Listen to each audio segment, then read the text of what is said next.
are 0630, day one in Antarctica for real, Le Maire Channel. Fairly grim conditions, but I love it today. It's as if the icebergs rose from the sea while we were sleeping last night. Last night we were in a place where the waters were kind of rough. Now we rise and they rise from the sea, and it's just brilliant. I suddenly feel very, very small because this place is expansive and just amazing.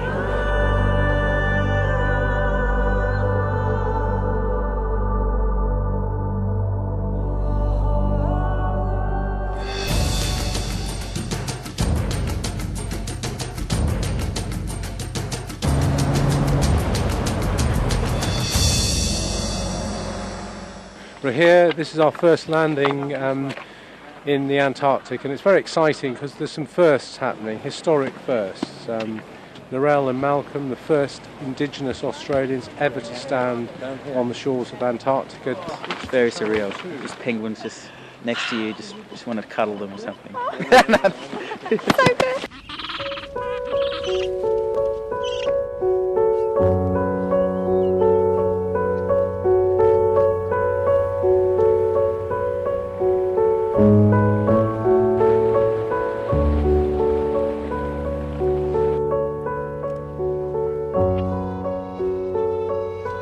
Snow that's falling is condensing the layers and consolidating the layers that fell in the years prior to that over millennia.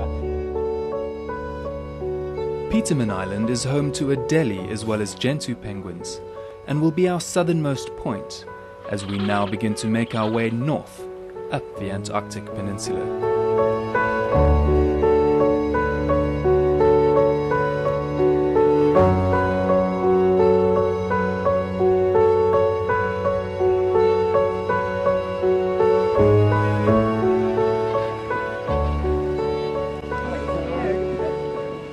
This is your first continental landing, so you're now standing on the real Antarctica. So this is it. If you go up that ice fall there, it's 3,000 miles to the South Pole if you fancy a walk. But what's really interesting about here, at this moment, is this is what Antarctica's all about, good and bad. 50 years ago, this place was a mess. All the governments were chasing Antarctica. People were building bases. The British, the Argentinians, the Chileans, everybody was building bases. And what's amazing is that the world saw sense. And they said, we'll never sort out all these arguments, so why don't we just put them to one side and form the Antarctic Treaty, which has worked amazingly for 50 years.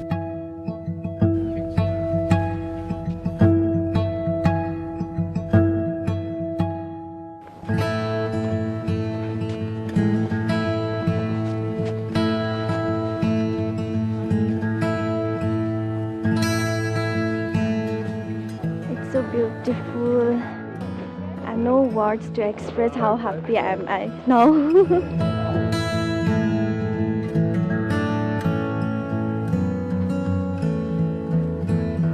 This wonderful Antarctica, it is really an untouched desert, and we are here not just to see and inspire, no, to take the real message back to our families, to our country, to our people, to tell the real story about this and how not just to convince them to work together for sustainability. It kind of just hits home that you have to make sure, when we go home, we have to make sure that our children can also have this experience. It's just amazing. I could sit here for 24 hours. It's one of those places where whenever you close your eyes, you'll be able to see it and feel it.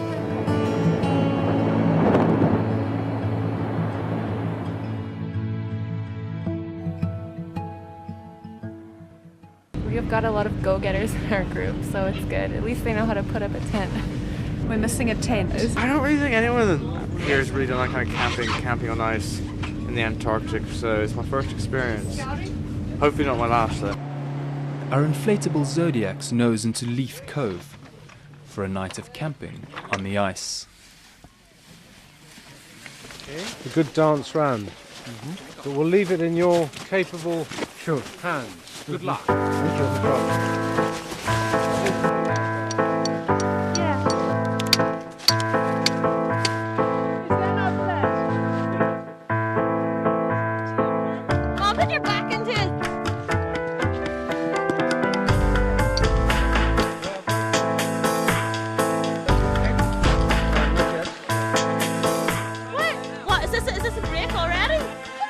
Very, very efficient. I think our guides have actually almost over-trained these people because everything's going worryingly according to plan.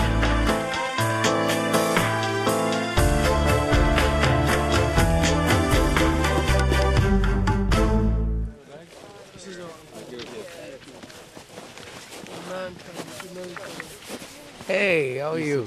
I was boiling hot all night. It wasn't the cold, it was the freezing that got to me.